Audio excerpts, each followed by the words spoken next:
Psycho 4081 back again for part 3 of Side Piece, the pros and cons of a secret lover. Today we're going to talk about the cons of being a secret lover, and we're going to go over the moral aspect of it. So stay tuned. Are you ready for some controversy? Yeah. Are you ready for some fun?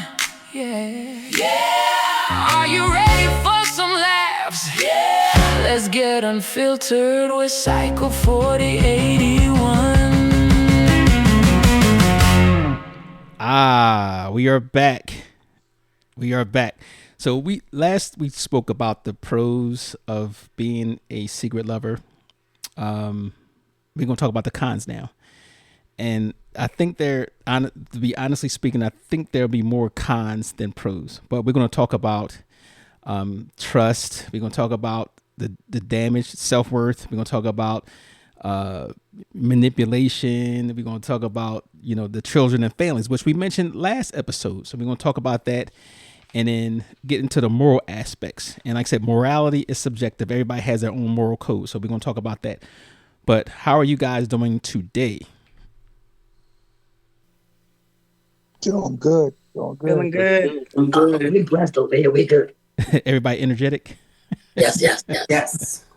All right. So I'm going to jump right into it. Right. And this is where it comes from. This is the data part. Trust is one of the most common concerns in relationships formed through affairs. And we mentioned that last episode, right? Therapists frequently report paranoia and insecurity later developing between former affair partners. Many people fear if they cheated with me, they'll cheat on me, right? So my question to you guys, can you trust someone who cheats with you, not on you, with you? We're gonna start. Let's start with Marky. You still there? We're gonna start with you. Can you trust someone who cheats with you?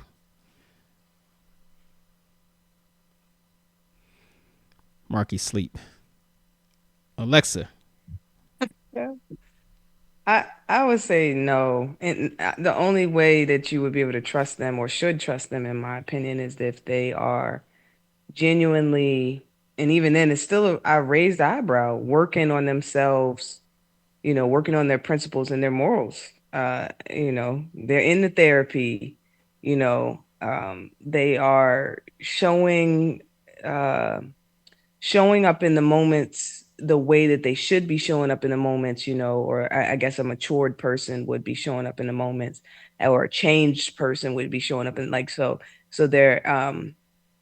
their words are matching their thoughts and their actions and their feelings and things like that. So like if you're seeing those things and they're working on those things, then maybe, yeah, it could be. But if they're not working on those things and you don't see them working on them things or talking about them working on them things, they're going to be cheating.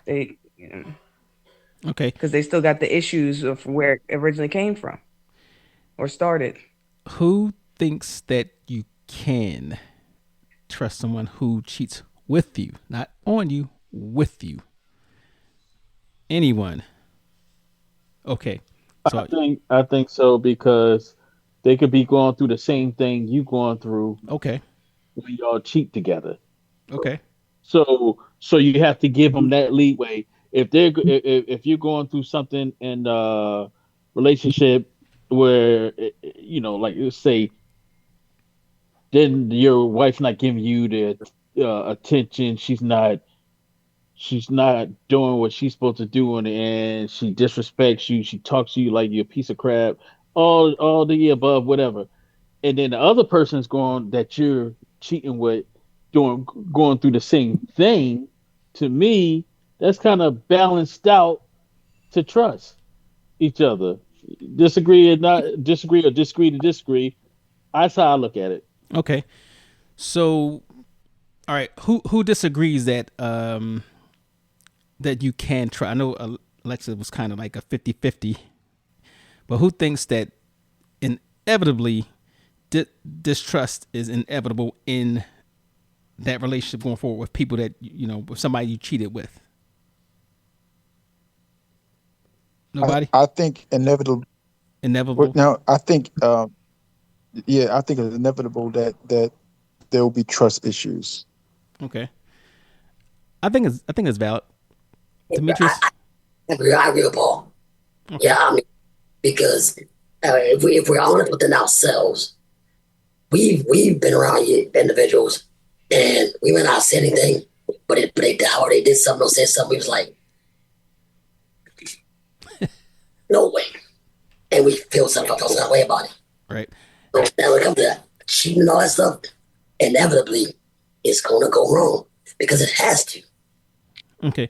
Now, when they say if they cheated with me, they'll cheat on me. I think it's a possibility.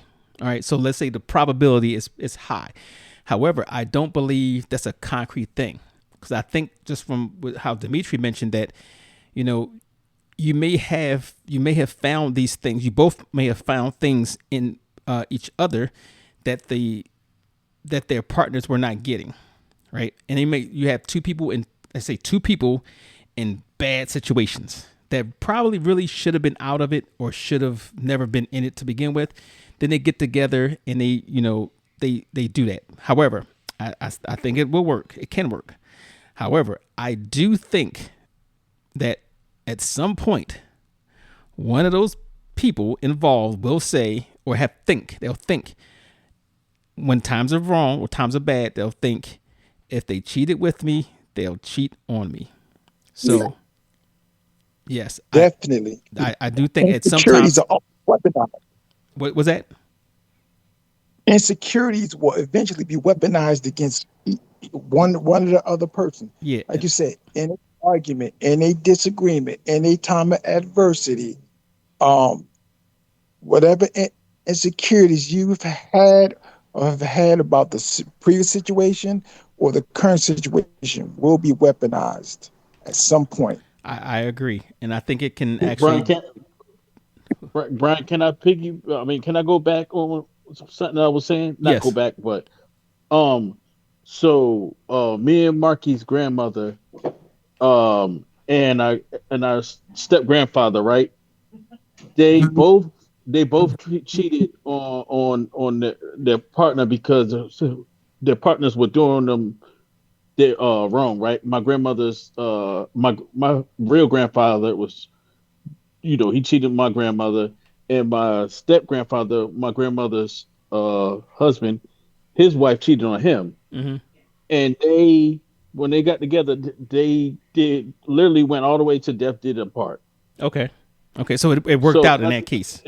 yes, Okay. there a situation where it works out because they're So going through the same thing. That's why I said it levels up. If this person is going the same thing that person's going through, why in my head, like, why would you not trust that? I get it. At some point, you kind of gonna think that, like, well, y'all get in an argument. Well, you might go out there cheat with me, whatever.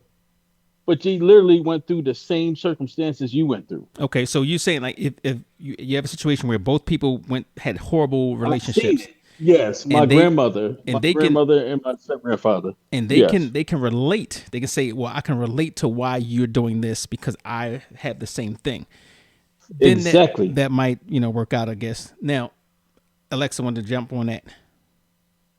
Yeah, but I don't think so. I don't think so much. I think you're focusing on, okay, they went through the same situation. I think that that could be a small factor, but the bigger factor is they had the same values. So they got cheated on and they value monogamy. They got cheated on, but they value communication. They got cheated on, but they value, certain types of love languages. So they ended up finding each other because of those things. But I don't think it's that it kept them together because, like, oh, I know how you felt. I feel like it's like, I don't You know. saying I that feel the, like the the it's values the because they values valued matched. the same. They realized they valued the same things after being cheated on. Okay. Okay. That could be a point too. Actually, could be both. Yeah, yeah. Okay. Yeah, I'll buy that. Now, Yeah, everyone Lexus said. Everyone Lexus said because that was a great point, Lexus. That was for a great point. Let me say something. And I also want to say, it's Alexis, not Alexa. I'm sorry. I was about to call you. So, Thank you, thank you. Somehow, I want to piggyback on something she said earlier. There was a point where she said something about like where you're getting away with something and then it bleeds out and then you start doing something, your integrity like blurs. And then she mentioned something about cheating. I mean, I'm stealing or something. So it's like for me that kind of like the integrity issue will play a part in my relationship. So I'm thinking you did this, although we did it together. There's always that integrity issue. We both messed up, yes, but you Yes. Right. I'm Yeah. Let me add we this. both have Yeah, this because issue. I think you're onto something. Mm-hmm. It's like video. It's like a video game. Like humans are just like a video game. We have like stats, right? Like some video games, you got more endurance, you got more strength, you got more intelligence, right? But it's the same thing. That's how I look at humans. Like if you are lacking this integrity, Yeah, it's gonna bleed into other things. No that's how matter what it is, it's just a matter of time and or a matter of experiences that come your way on if you have really changed that or not. That's really all it is. And I mean, this is coming from a serial dater. I wouldn't say I was a serial cheater, but I was close. Uh, So first, let me throw this in there real quick, and because I know we mentioned earlier, I guess the second episode about Alexa in Alexis Nexus and her thing. She when we talk about the stealing thing, it was it. Let me clarify that it was a pair of underwear from the dollar store. Okay, so don't think anything bad of her. It was dollar store Oh, theft. think bad of me because I was bad. I was first, Michael Jackson bad. first I of was all, close to robbing a bank because I was so bad, but I said, "Nah, man, I can't do the fucking time. I'm not that gay. It's not first, gonna happen. first, I don't first of want all, that kind of gayness you in was my like life." set it off game, like set it off like first, I mean, like when you're in jail and there's all these women and people probably think it's a fiesta. It's not. I know it's not. I see the TV shows. I don't want that. What was it? It was you're not ready for. Orange is the new black. No, she wasn't ready for civil brand. Yeah, well, no, but no. I wanna. I'm being honest on this podcast. It was bad Right. because it was getting to the fact that like I could do this a number of times, and it just was a matter of I learned that my brain is an analyst for people and systems, and once I learn a system, it's a wrap.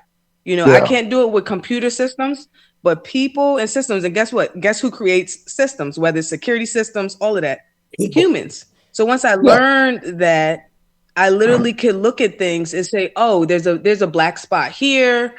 Oh, like, and I do it now. I do it now. I can look at people, or I can go into a bar. I don't care if it's a man or a woman.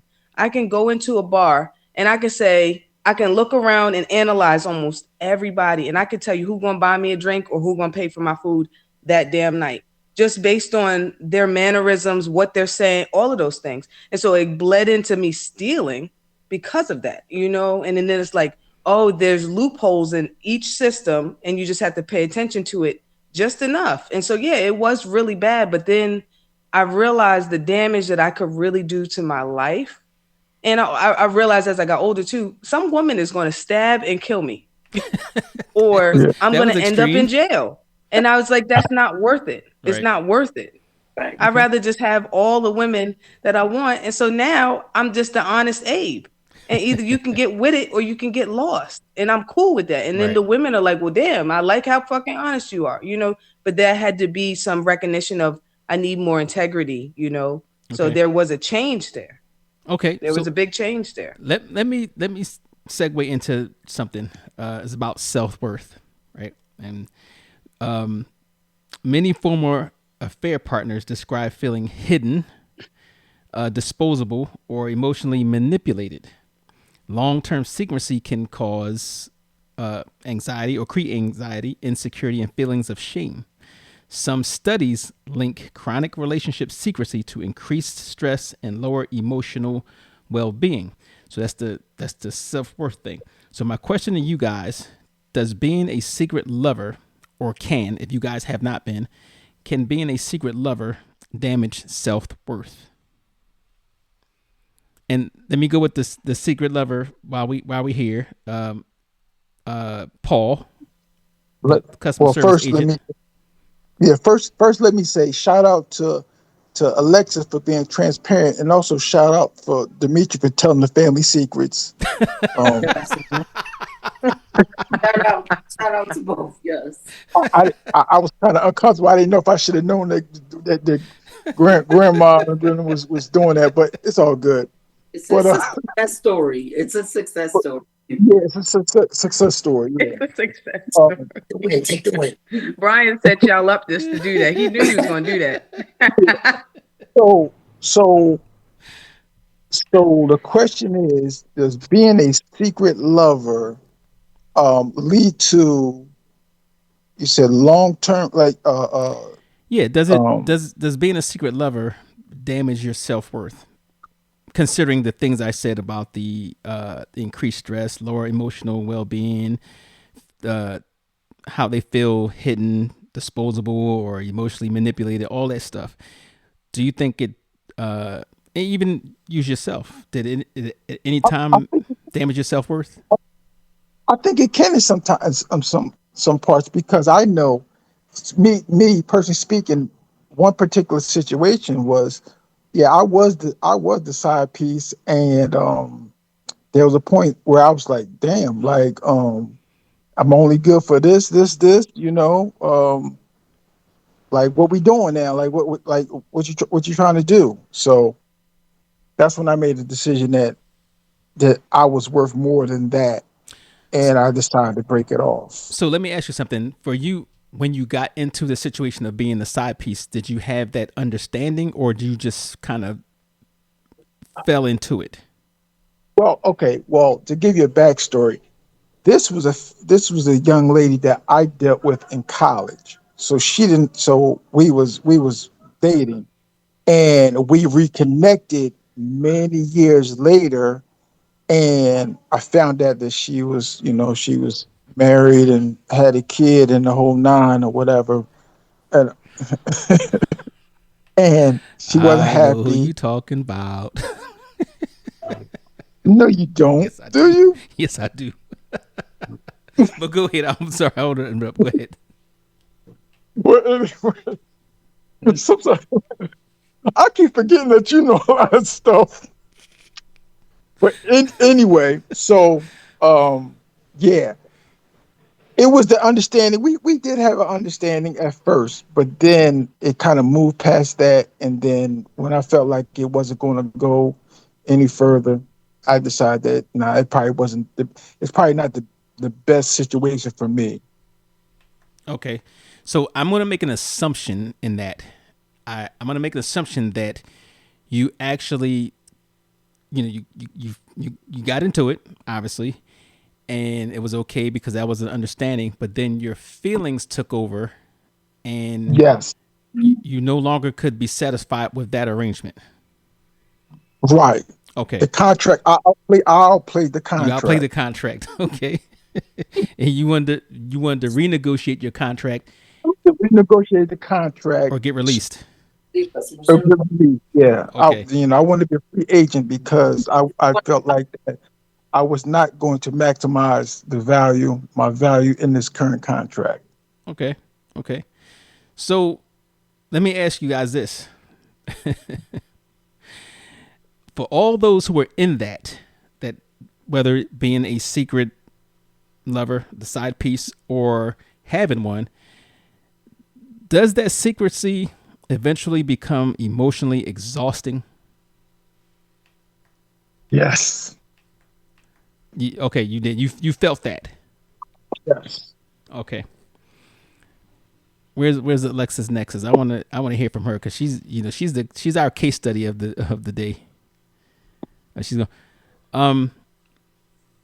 Let's see. Well, I'm gonna tell you my part on this because when it comes to emotionally exhausting, it can be emotionally exhausting because you don't. I think sometimes people want to be expressive, and first of all, hiding is work. So if you in a relationship, that's extra work, but it can be emotionally exhausting because you're limited, and then the questions come up. You know, I think those are the things that make it difficult. And and when you don't have answers, I think that that eventually become a problem. So, and Alexis, do you have you ever felt that the secrecy, right? Whether you being a side piece or having a side piece, did it ever become emotionally exhausting? Not for me. Not not for me. If anything, it was because of the thrill, it was like fueling. It was fueling to like figure out things and figure out how I could really get away with it and how it would be so believable and all of these things. It was just like wasn't exhausting to me at all. And you know why though? I think a part of it is because I it wasn't a whole lot of lies. I think it wasn't like just all lies. It wasn't all lies with my partner and it wasn't all lies with the side chick. It was an even balanced amount. So when it's balanced like that, it's like, and I'm giving y'all game for y'all cheaters out there. So take it or you can. Customer But it was an service even balanced agents. amount because it's like, Service agents. yes, see, Cheaters service method. agent. It was a balance. It was a balance. So it's like almost like a half lie. Like there's some truth there, and so then it's like, oh, this is believable. Or one way or the other, where it's some truth with the partner, but a little bit of a lie. But then with the side chick, it might be all truth, and then they feel like, oh wow, you really trust me. I do, because what I got to lie for, right? I think, and it just really would depend on the person at the time. So So let me ask you something. yeah, In your situation, it wasn't exhausting for me. in your situation, I want to ask because I think this makes a difference. That time with the side chick or whatever, how long was it? What was the longest duration? I would have to say, feel like it was like, how long did I work at that job? Like maybe I worked there for I think a year. So it had to have been maybe like almost 8, 9 months type thing. Okay, that's pretty long, I guess.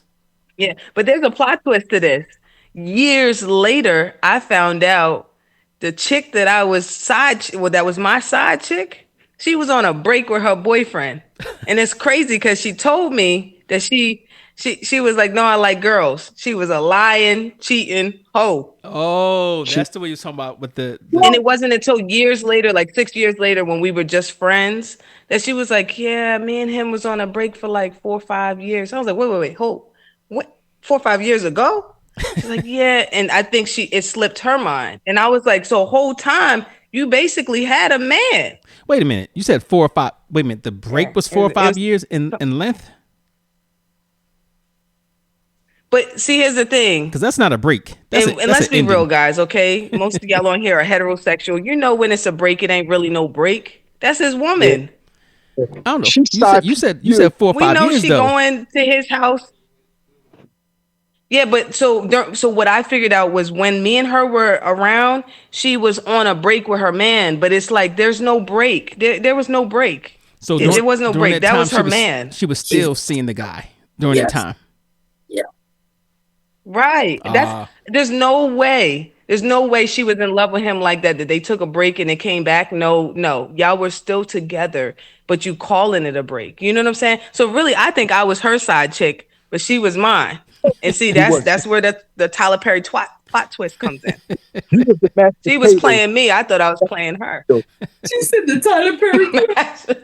You was the mashed potatoes. The Tyler Perry plot twist. That's where it came in. But the point is, it didn't get boring or it didn't get dry or unexciting to me or emotionally draining. Any of those things, because I have a brain, and even till this day, not for cheating, I have to calm my brain because my brain is like a very analytical brain where I want to fix systems, and I'm very good at it. Like I said, not computer systems, but other systems that humans create that they have a lot of flaws. But I no longer want to be the fixer anymore. I just want to work on me, and all them other problems can have several seats. Okay, so this is kind of delivered. Really, I got that thing on stage too in my head, but this is kind of related to that somewhat, right? for those who were the side piece, whether it be guy or gal, whatever, have this ever crossed your mind? Do you think that being, first of all, do you ever come across thinking that, oh, I'm just being chosen second, and then if so, do you think that's psychologically damaging? Did I lose you on that one? Basically, No. Okay. You say Okay. So I'm okay. gonna speak from the customer service perspective. Okay. So I look at it as a full meal. I was just playing my role. At different times, I was mashed potatoes. Sometimes I was the macaroni and cheese. I was never. I knew I was never the meat. I was never the meat on the plate. So I played my role. I understood that. So psychologically damaging, I don't think so, because I knew what it was. I knew what it was. Okay. So I didn't, yeah. So Wait I a minute. wasn't vying for it. But you said that I at did. some point you said it was going how it was going, and you said that I couldn't do it anymore because I knew my worth. Is that I tried to be meat. I tried to be the meat you on tried the to be the plate. meat? So, But so isn't that sort of a psychological damage? I just went and found another plate You that I did. can be the meat on. Like I knew I was trying to be more than I should be on that plate. And when I realized that I couldn't be the meat, that I had to go find another plate to be on. So I'm going to say this, just from people that I've spoke to, some of the reactions I've heard.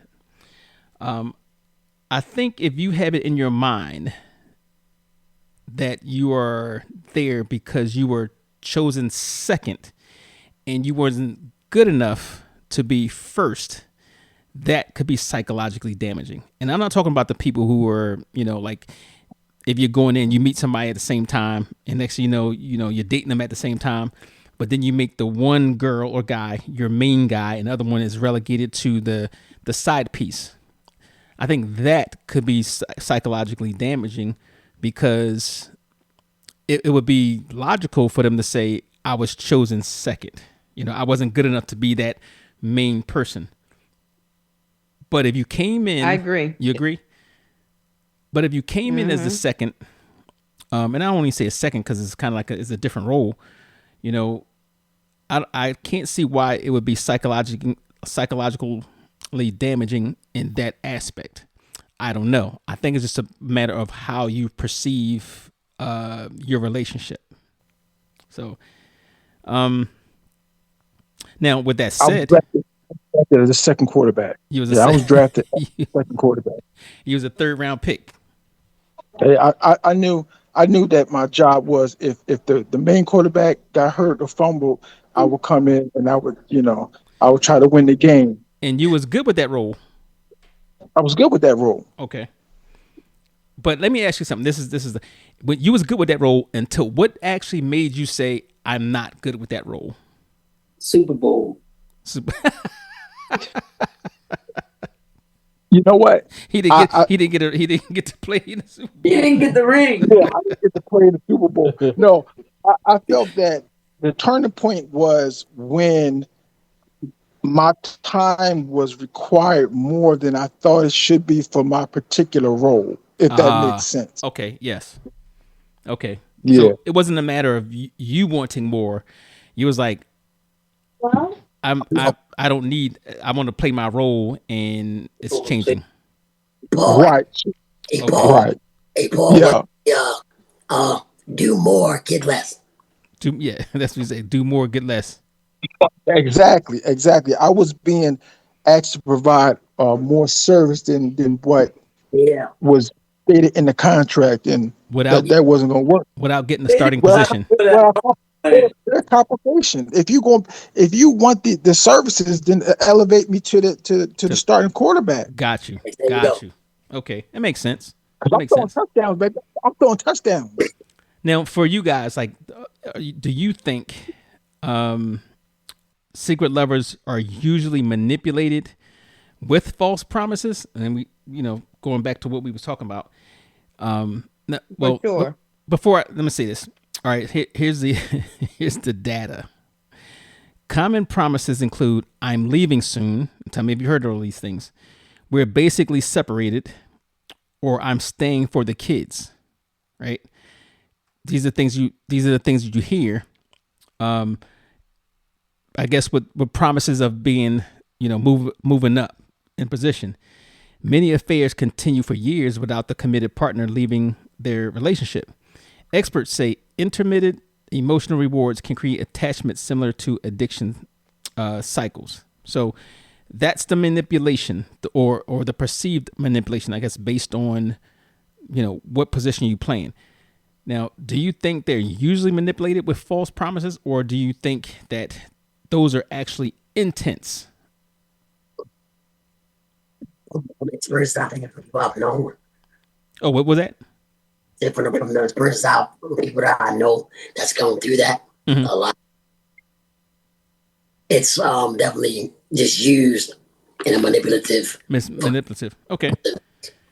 I agree. Who agrees? Me, Paul, Paul. because Okay. I believe I believe those statements are made because they want to continue to keep it going. I really don't believe that they Those really intentions. had a real intention of doing that, because once again, you just examined the factors. Oh, I'm staying for the kids, or um, the main guy may be the sole provider in the situation. So, um, you know, it's like also like having your cake and eat it too. Yeah, I'll tell you that. Yeah, I'm gonna leave. I'm staying for the kids, or this, that. But really, in your back of your mind, they're probably thinking that I just want to keep it going as long as I can keep it going. And if I have to say this, then I'm gonna say it. Now, is it viable or possible that that could be the situation? There's and we talked about this early in I think the other episode, where people don't leave because they don't want to face the consequences of going through the separation, whether it be for abuse or financial reasons, whatever.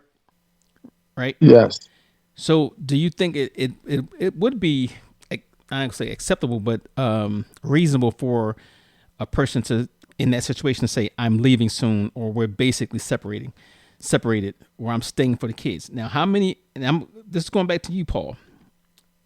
At at any situation, have you ever been in a situation where you stayed in the relationship because of the kids? absolutely. Okay, that's one. Now, have you ever been in a situation where you were, let's say, living together but not together? Like, say, the intimacy was gone? Absolutely. Absolutely. Okay. And have at any time during that situation where you had in your mind with the intent of leaving soon as possible? Another absolutely. Okay, so then all three of those things that some people might say is manipulation could also be viable responses. Can I get an True. agreement on that? That's true. Yeah, sure, I agree with that. So I think where the manipulation comes in, and this is where the trust or dishonesty comes, that if a person is saying that to somebody, I'm leaving soon, we're basically separated, I'm staying for the kids, and they have no intent whatsoever that that's going to happen. Okay, so I guess you would Yeah. gauge that from when you see actions, right? Yes. Okay. Now, the question I'm gonna follow that up with is, why do people stay in situations with little progress? You know why? Because people love familiarity, even if it's toxic, even if it's dysfunctional. They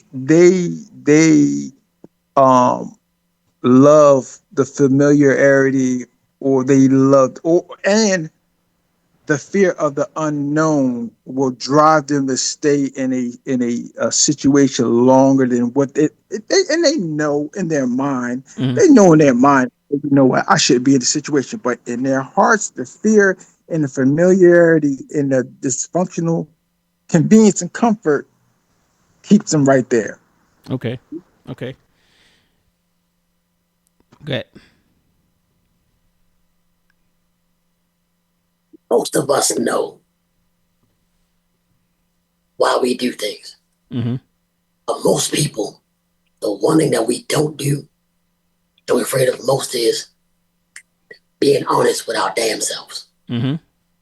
Because Yeah. I'll be honest with you. If I were a cheater, which I'm not, thank the Lord, if I were, it's because that's what I want to do. Okay. Because that's what's part of who I am, and I'll look for it. I'm being honest. I will look for any reason to do it because that will be who I am. So I'm gonna validate it any way I can and say, you know what? The ultimate goal is I'm trying to get this, whatever this gratification is for this period of time, for however long it lasts. That's what I'm seeking. So I'm gonna go for that. And if Okay. I'm gonna do whatever I can to keep that thing flowing, because I know at some point that water will get cut off. Yeah. See, I'm just honest with it where Right. people we lie to ourselves. Like I can be like, it's my wife's fault. It's me having me when I got something happening when I was a kid. It's that fault. At some point, the reality is, for me, it's my opinion, y'all. Because I respect all your opinion and it's a great conversation. For me, I have to own the fact that hey, I'm gonna be real with it. I'm doing it because it's what I'm choosing to do. Because why? That whatever that gratification is I'm getting from it makes me feel a certain way, which is called dopamine, and I like it. I like it a lot. Okay. Valid. It's Valid. like being a drug. It's like being a drug addict. Valid. Very valid. What? And Alexa, I know you wanted to jump on there. It's Alexis. Oh, I'm sorry, Alexis Nexus from Texas. Thank you. Wait, repeat the question one more time. Why do people stay in situations with little progress? And after you answer, I'm gonna ask about what little progress is or what progress is supposed to be expected. But go ahead, unless you want to say yourself. I mean, I mean, well, okay. I mean, I can speak on myself because I think a couple of people spoke on some different things, but I think for me, I stayed because I felt like I agree. If I had left, like, am I gonna make the money? Then, we had shared an apartment. Is my credit score good enough to even go and be somewhere else? Or do I got to go back home with my mom's? Like there was so many factors to leaving that it was like, it's a little easier to stay. But also a part of me had hope that we would work things out and our relationship would be better. And then I wouldn't have to cheat. But then it was like it actually just ended up getting worse, just not because I was cheating, because she had no clue. Mm. But it was just more so it got worse just because my partner was not the right person for me in Right. general. And I just had hope that she would change. I hope that, things would change, and it did not. But I was too cowardice to leave. That was the God's honest truth. Okay. But really, I feel like, and here's another tip for the cheaters, Customer the thing service is you just got agents. to choose people. And I learned that over time. Choose people who want to be side people. There's a Right. lot of people who don't want the responsibility of, oh, we coming home and we trying to build this Right. thing together. They're like, nah, actually, I'm okay with being the side person, which means you fulfilling a service. Right. You got packages that you fulfilling. Free So I'm games. a customer service agent. And I'm like, well, shoot, if that's the case, this is the easiest job. I'm going to fulfill it. And then I learned because I'm an analyst, how to flip the script, and I don't even got paid for shit. I just got to show up and show and give energy, Okay. right? It is. Give a good It's conversation, give mutually. good energy, give a good adventure. So you're saying it's mutually beneficial. Mm-hmm. Yes, But for sure. you did say two. You mentioned the word twice, maybe three times. I think twice. You said hope, right? Is hope more powerful than reality? That you're hoping it's going to progress, or you're hoping it's going to get better.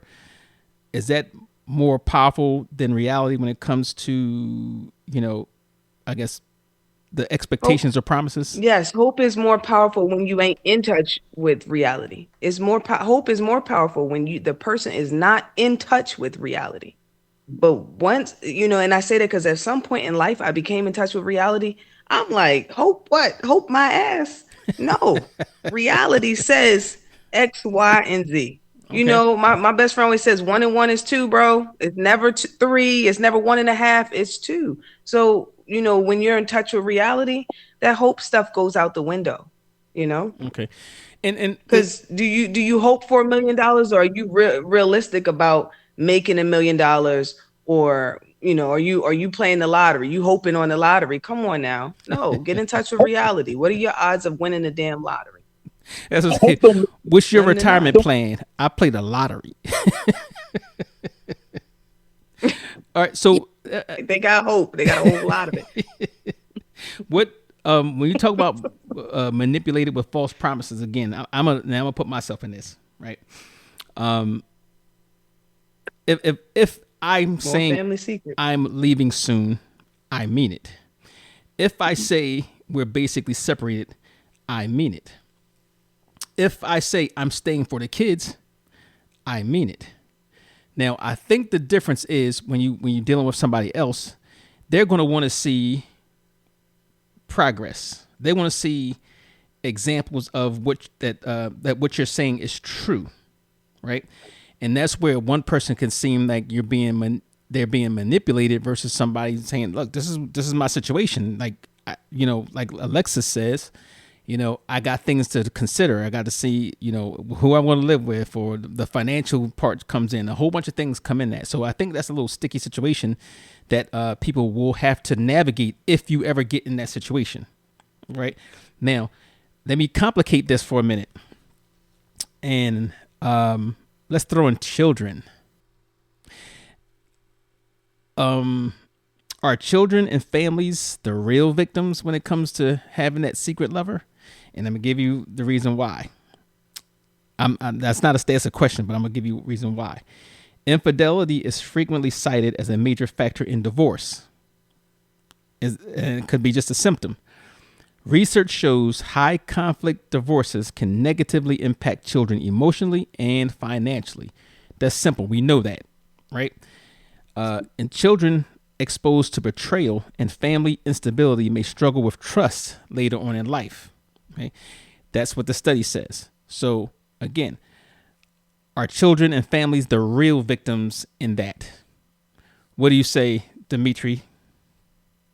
Yes, because all kids want to see their mother and father together, and they want their parents together. They want to come up as a normal children on a normal household. Mm-hmm. And when their father and their kids need their father, Mm-hmm. and they need the mother. When their father or whoever it is, whether it's the father or the mother, cheat or whatever, that affects the kids big time because Okay. you're breaking up the household is broken up, and they're not gonna grow up under their father and their mother. So it'll it messes with them throughout Okay. their upcoming. Does anybody disagree with that? Okay. I'm going to disagree. Why? We got to disagree about something. So let me say this. Being in that situation, I can say I've been in that situation, and I'm going to tell you why children and families are not the real victims.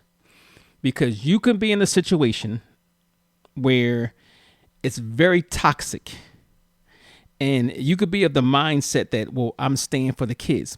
Kids don't miss nothing. They could see that. They could see the toxicity in your relationship. They could see the yelling, the screaming, the if it's any fighting and stuff like that. They could see all that. They could see that mommy disrespecting daddy, or daddy disrespecting mommy. They could see all that, right? And somebody told me this before, because I was of the mindset of I'm a stay because of my kids, this and that, whatever. And when it comes down to it, you have to live your life, because your kids are going to go off and live their life. And guess what? You'll be home by yourself, still dealing with all the situations that you had because you was worried about the kids, right? So yes, they can be victims in that. Yes, other family members could be affected by it because you might have two families that were close knit because you guys been together. But you know what? When it comes down to it, you have to look out for your mental health. You have to look out for, again, with your particular situation, your self-worth. You might have a situation where, you should have been out of that. You should have been out of that.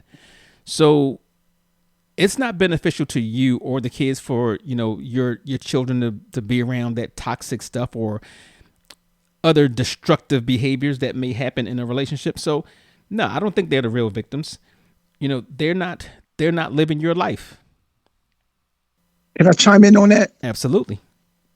Because it's funny because I understand that perspective because of actually living it growing up. I think we lived that dynamic, and so when I was growing up, I thought to myself, man, yeah, I want my parents to be together and all this stuff. But then when I got older and I was in the situation, I was able to understand. And then the thing that hit home was I raised my nephew. He was at the time it's my wife's nephew, but I raised him as my own. And as he got older, he said this to me. He said, Uncle Paul, you did more damage staying than going. And I didn't understand it. He said, because I saw everything that was going on, and because you decided to stay, you basically showed me a blueprint of what I thought I should do in my relationship. Exactly. And so he encountered a situation, but because he reverted back to, my Uncle Paul stayed, I should stay. And it did more damage. It did more damage than good. So it all comes back to you said about staying for reasons where you really need to do things for you. Right. So you don't need effect. My question to you is, should personal happiness outweigh family stability?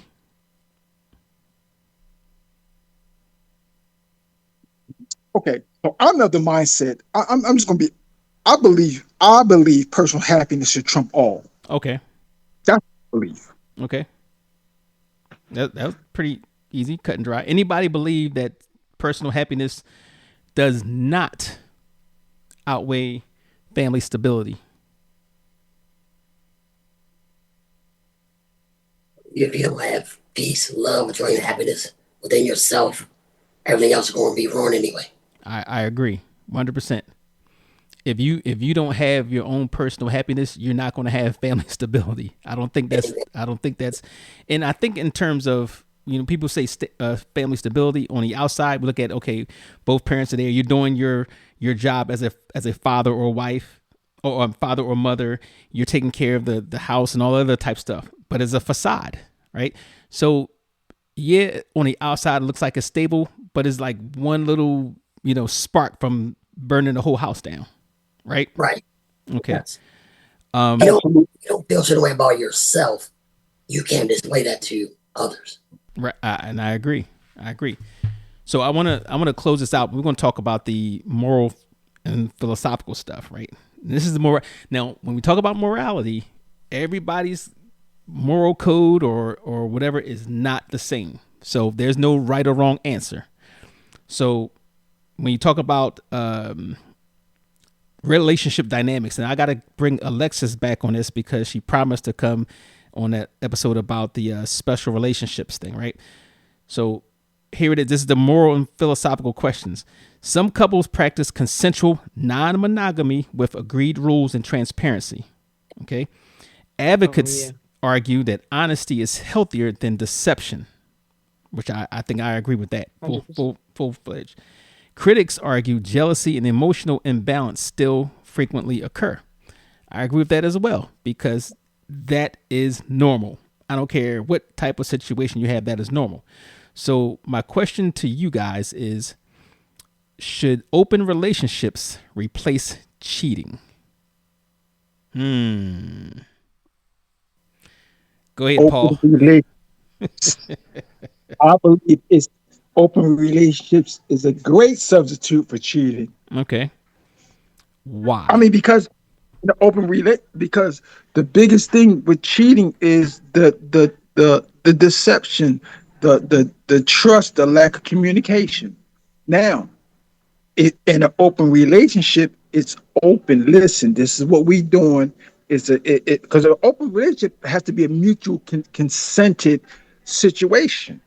Right. The two people have to come to an agreement and say, listen, this is what we're both going to do. This is what we're doing. This is the parameters, this is the boundaries and things like that. So now what you've done is you've eliminated the deception. You're relying on trust because you both came to this consensual agreement, Hmm. as opposed to cheating, where it's always, whether we wanted to, it's always a distrust factor. It's always a deception factor. It's always a lack of communication factor. So Okay. if you and your come into an open relationship and it works for you, and this is what you guys have agreed upon, go at it. Go for it. Okay. So the question to the crowd. I'm assuming most people here are in a relationship of some sort. So my question is, if you got into that situation where you felt, that's the key, if you felt that you might consider cheating or needed to cheat or whatever, would you consider, instead of cheating, would you consider being in a open relationship? Okay. Anybody? Hell no. Hell. Good answer, Demetrius. Good answer, Demetrius. Okay. I know that's right. That's a I agree. It could lead to possibly death because the person might be jealous enough, you know. Even though, like Paul says, you sign up for the package, right. no, but still, like there's feelings in there, and Right. Just you come might with get, confidence. Yeah. you might get jealous because you see that person or you see pictures or something, and it may be bad. It may be real bad. So it's Well, what if you're swingers? That's different. That's different because that's your kink. You know, I that's your get thing. Right. Your personal life out of this. Yeah. Or go ahead, Alexis. that package, Dimitri. So, So may I say this real quick? So, as a married man, I love this woman. That's never gonna fly with me. Even before I married her, I wasn't like that. However, do I know folks that in that lifestyle they dressed up? Absolutely. Mm-hmm. And I tell everybody, do you? Do you right? Y'all ain't hurt nobody. So Whatever happens, y'all do y'all. However, for the sake of the podcast, for some couples, they've mapped out about what they want to do, how they want to do it, what works for them. It's a package. I condemn and nobody. I'm gonna come back to that because based on what you guys said, so I have a follow up question for that. But Alexa, go ahead, you jump in there. so I just want to repeat the question one more time, and then I'm gonna answer. Oh, you want me to repeat the question? No, I'm saying yes. Yeah, can you repeat it one more time, and I'm gonna jump in there and I'm gonna answer. Okay, so the I want question. to make sure I'm. Um, would you one? We asked about the open relationship replace cheating. If you ever got to that situation, could you? Would you say? Would you accept an open relationship versus cheating? Okay, so it's a very interesting question that I have some good views on. So when I was delivered, I became. Y'all laughing, but this is a real story, okay? I became polyamorous, and so this lifestyle has actually been working for me tremendously. To the point where, Man, I'm giving you all the secrets. I'm okay with it though. Lay it on us. I ended up meeting a guy who we don't sleep together, but he likes the other qualities, right? He likes that I could go out with him, we could talk to multiple women together, we have great conversation, I could pay, he could pay, it, whatever, right? You know, but his wife knows. But it's interesting too, because there are moments where his wife gets, and they're in an open relationship, they're not in a poly relationship. Okay. So it's very different. Right. Because the poly that I have a girlfriend who has a wife who also has another partner. We all travel together. When we travel the world, we all go together. We have a great time. It's wonderful, right? And you know, there's a whole bunch of layers to that, but it's really like actually pretty simple. She knows that I have to me it's almost like being an escort with this guy, which is cool, right? It's like she knows about it. I don't need to lie about it, but the specific question is in an open relationship. So I'm not technically in an open relationship. I'm in a poly relationship where I could have, if I chose, to have multiple partners. So with him, it's very interesting because sometimes he'll tell me like, "Oh, my wife is jealous." And I'd be like, "What the fuck for?" And he was like, "She might feel like I talked to you about shit that I wouldn't talk to her about." I'm like, "Well, she don't got no interest in that. So I don't understand, why would you be jealous of some shit you don't got interest in talking about?" You know, but she will have those ways. But here's the thing. I know my motherfucking role. I don't want your man. You know, like, so that is totally fine with me. She wants to be there. She wants you to come home early or whatever the hell, or she don't want us to hang out. Cool. I will see you when I see you, you know. But she does have moments where she gets jealous. I don't ever hear him say that, because she actually has a female partner. I don't ever hear him say like, "Oh, I'm jealous of my wife's partner because of anything." But he does have a wife who does get jealous. But I think this works for them, instead of him, you know. And I say that it's not cheating, because emotionally he might be talking to me about things, right? So we talk about emotional cheating, you talk about physical cheating, or you know, whatever. Emotionally he might be telling me all kinds of shit that he might not tell her. I don't fully know what he tells her because I don't care, right? It's none of my business. But in my head, in a way, I almost see that as like me being a side chick. Like, if if we're platonic, it's still like somebody else said, I think it was Dimitri or Paul said earlier, if you going to work and you talking to this person, but you are confiding in them and this, that, and the third, it's still an emotional investment. But yeah, I think it saves their relationship essentially from them cheating. Right. I think it does. And I think it could save other people from cheating. But the key to all of these relationships, whether you're married, whether you're poly, whether you're open, is communication. Right. I don't have no issues with none of, well, I only have technically two partners. I consider him a partner.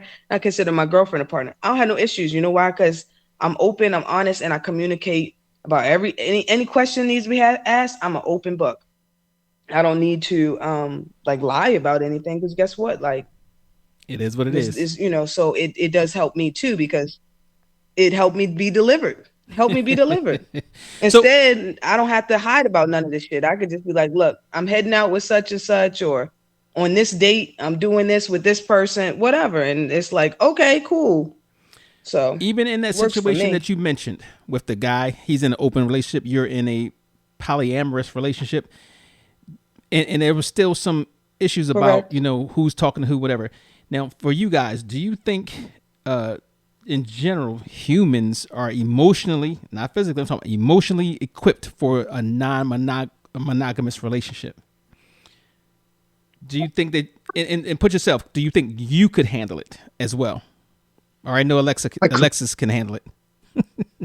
I could. Paul, you could. So you think emotionally people are equipped to handle non-monogamy? No, not all. Not all. Give me a percent. I'm gonna ask Demetrius this too afterwards. What would you say a percentage of? And this is not a scientific, you know, poll or anything. What would you say, in your personal opinion, a percentage of people who would be equipped to those who would not be equipped? I would say 30%. Okay, 30 to 70. So that's a small percentage. Actually, it's pretty high, but 30% for people who are equipped. No, 30%. 30% are equipped. Yeah, that's what I said. Yeah, 30% are equipped for non-monogamy versus 70% who are not equipped. Yes. Okay. What would you say, Demetrius? See my ratio as well. Same 30-70? Yeah. Anybody? And I'm basing it on the times we're living in right now. Okay. Yes. Okay. Anybody have anything different than 30? Because I'm gonna agree with that as well. I'm gonna agree with that. I don't think most people can handle that emotionally, and I do think that's changing because of the time, like you said, the times that we're in, and people are communicating and is more accepted. But I think still people might even want to do it, but I don't think they're emotionally equipped to do it. So yeah, that was pretty, a thing that I'm glad Alexis brought that out. So now getting back to your own personal opinions, would you rather know the truth or stay happily unaware? And this goes with the side chick, whether you suspect your spouse has a side chick or side guy. Would you rather know the truth or stay happily unaware? And let me go with Dimitri on this one. What would you? I would just stay happily unaware. Happily unaware. Okay. Do not tell me that. Okay. I think you mentioned that before. Paul, what would you say? Dimitri wants to continue just buying the meals.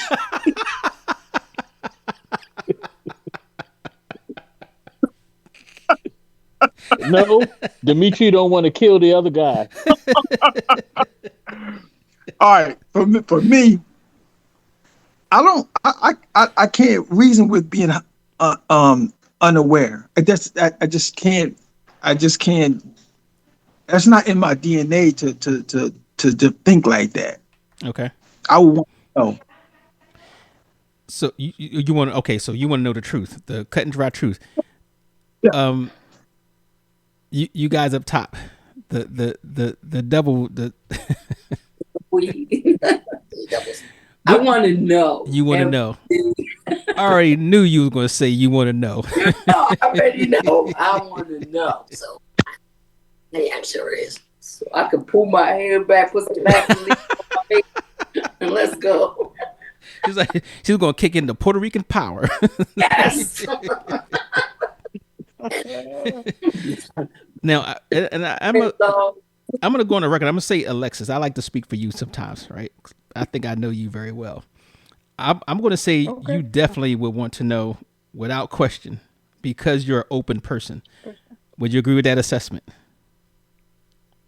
100%. I want to know so I can control the situation. I would. Good job. Yeah. We're going to tweak this to my advantage. Okay, now But I do have a thing, though. I have a thought. I think for Dimitri, and I'm not throwing no shots, but I think that you possibly don't want to know because, and I think this is a lot of times with males in general. I think some males don't want to know because they think that they're going to lose the control that they think that they have. And then I think some males want to know because I think they want to tweak things so that they think they have control. But really, if you decide, nigga, you decide, nigga. Okay. Not Exactly. quite. Not quite. Because if I know and you tell me, that's going to mess with me Mentally for a long time Right. until I get over it. Because you gone, number one, you out of there, and it's still going to mess with me because it's going to be like, dang, you know what I mean?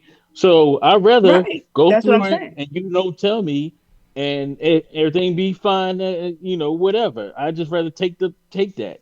That's just it. I'm going to say I want to know. You saying that it's going to mess with you. If you saying it's going to mess with Yeah, you, then that means that's you why- don't that's really why I want to want- know that you Right. He's saying yeah, but ignorance is bliss. you don't want to know because it's going to mess with you. Right. Right. Yeah. But the truth on the other side of the bliss is that like it's hard to handle the fact of like you are what you are. Right. But you know what? Here's the thing. Which is a side person. A lot of times, women do that. They know the male or the guy is cheating, and they know he's doing this, and that, but yet they don't want to confront that because they don't want to mess up their emotional stability or how they or perceived. That happens. But I'm gonna tell you, for me, I want to know. Yeah. I want to know. I don't subscribe to that ignorance is bliss. I don't subscribe to the living. We call it happily. No, I don't. No, I don't want that. I don't. I The, don't. Huh? the underwear. Happily underwear. Happily underwear. Yeah. I don't. No, that's definitely not me. That's crazy. Huh? To me, being it's crazy because I just feel like that's crazy because if you don't know, it's like you just going about your normal being and things are going on around you that you don't. I mean, I just have a problem with that. Even like society wise, as far as the world, as far as people are so blissfully unaware of what the hell's going on around them. It's really a disservice. It's really a disservice to you as a person. That's what I would say. I agree. Now, the data says polls often show mixed responses, like we have here, depending on relationship length and severity of the betrayal. Some argue truth allows informed decisions, which I agree. Others believe truths permanently destroy families, which is also true. But I think also not having that truth will destroy a family. So one of the questions I always ask people, I don't really ask people, but I make that assessment. Do people really truly want honesty? They say they do, but they truly don't. They don't. Kitty. That's what I'm saying. Exactly. That's Yeah. exactly what I'm saying. Yeah. I think it's no different than somebody saying, asking their spouse, "Do you love me?" And shit is rocky. You don't want to know the truth that moment. You don't want to know that. You don't want to know. Go ahead. Yeah, I feel you on that. Like, do you really? People always say they want till they get presented with the truth, right? Then they don't want to hear it. This is something I told in the very beginning. Mm-hmm. I don't care what it is. So I won't lose respect for you. Always put me in a position to make my own decision as a grown man. Mm-hmm. Meaning, I said, I am not fragile. So tell me how it is, because that's how I operate with people. I'm going to tell you straight. And you ain't going to, you might hurt your feelings, ain't going to like it. However, you will never say to yourself, that man don't love or respect me. Because I'm always going to give you the real. And obviously, I expect that in return, because that's all I know how to operate. Because if you telling me this and give it to me, the real, and being honest with me in the front, my respect level for you is going to go up even more. Because I'm like, I see the guy and say, I know you. I know that person. This person that's hiding stuff, right? Mm-hmm. I don't know her. She got to go. So if wifey is totally honest with you and you have that love, trust, and respect, she says, "Hey, Big Daddy, I think we should have an open relationship." Oh, you already know the answer. I gotta get my luggage. Man, I'm gonna tell her, hey, you know what? I love you dearly, but you. And that's why I said 70. And that's why I said 37. Because the 30, there's 30% are emotionally equipped and can handle it, where the majority, they may say, they're emotionally driven, they're emotionally driven. And so I had a situation like that. I had a girlfriend who I was dealing with, and she came and she said, now we was in a relationship. I didn't know anything. She said, Mm-hmm. I got something to tell you. I said, okay, what? She said, I like women and I had a girlfriend. Is it all right if I like women? Mm-hmm. I said, me telling you yes or no is not going to stop the fact that you like women Right. and that you want a girlfriend. So whatever I say, it don't determine. It's not going to make you change, your preferences or your likes or what you want. And I'm an open dude. I'm just an open type of guy. But you said, Hey, listen. she said that she wants, not only that she like women, but she said she wants a girlfriend also. Yeah, Okay. Okay. Just want to be I clear with said, that. I said, I said, can we pick one out? He is a true customer service agent. Sure, sure did, because it didn't become a her thing. It became a we thing A we now. thing. Okay. I get that. But again, do you think you guys would have fit in that 30% or that 70% Of the truth. of the non-monogamy being emotionally equipped? I think so. I think so because when she told this is me when she told me, I just hey, tell me about what's going on. Tell me what happened with your past relationship. Blah, blah, blah, you know, I just wanted to know, because to me, Alexis says something. She says she about humans and systems, and I'm the same way. I have an interest in how people feel, what people think, what makes them tick, what their desires are, things like that. That is so interesting to me. So when she said that to me, I became like, oh, okay. Tell me how this happened, when you started, when you know. Almost became like a therapist type thing, on therapist mode. You know, All right. So I guess I'm so nosy. I guess. basically what the real reason was is because you were a freak, and that's what it was about. Yeah, You wanted to yeah. Okay. capitalize on that freakdom. Yeah. Yeah. Okay. Yeah. Dimitri, he wasn't feeling nobody. Nobody in here believes you. But in all realism, whoever he was dating was a freak too, because if she really loved women, she wouldn't. If she really loved both men and women, she'd be like, no, the woman is mine and you would also be mine. It wouldn't be a share. It's real.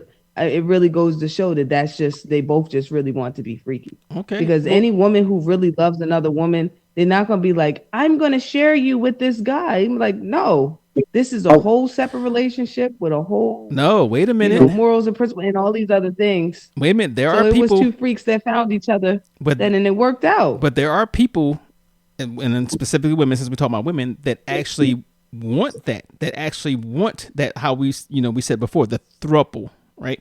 They want an Yeah, equal. yeah, yeah, You yeah, know. yeah, yeah. But yeah, but I'm a not. Huh? What'd you say? I'm a sophisticated freak. You was sound like a song. But all right, so my last question for you guys, and this is not really has anything to do with the side chick secret lover. Kinda, it does. But my question is, do you think that loyalty to a friend outweighs honesty to their partner? Right. That to me, that's dumb. Always going to be friendship over. You're not with that partner. But would you ever expose a cheating friend? Can you repeat that again? No, Would no. you would you ever expose a cheating friend? So you're saying, like, if your friend is cheating, would you tell her husband? Yes. No, absolutely. Even Because what happens is they may argue and then they get back together and then you're out of the picture. well, yeah, exactly. You're the bad guy. So yeah, that's between them. I Now- wasn't there when they got married or when they wasn't there when they slept together. It's none of my business. Okay, so Our friendship is different from that relationship. and I'm gonna poll the group, so we know E Double says definitely not. Anybody here would tell the friend? Because I got a follow-up question for you. Nobody? Okay. So for those who said no, they wouldn't tell a friend. Would you want a friend to tell you if you was the person that's being cheated on? The only other girl over here, no. I'm not gonna put them in that situation. No. I would never. Okay. So Paul says no.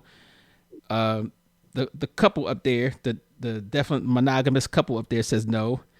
Dimitri, would you, or no, you said no before. You said you didn't want to know. Yeah, you already know my answer to Yeah, I that. know that one. Alexis, would you want would you want to know if somebody was cheating on you? Would you want somebody's friend or your friend to tell you if somebody was cheating on you? I would want my friends to tell me, and the type friends I got, they would 100%. Yeah. Not only would they tell me, they would have pictures and videos and evidence, because that's the type friends I have. I got PIs, Yeah. private investigating friends, Okay. because we like that. And I like can that. relate to that because you know what? I want to know too. Tell me.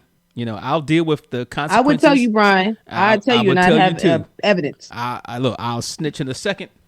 Well, look, let's be clear.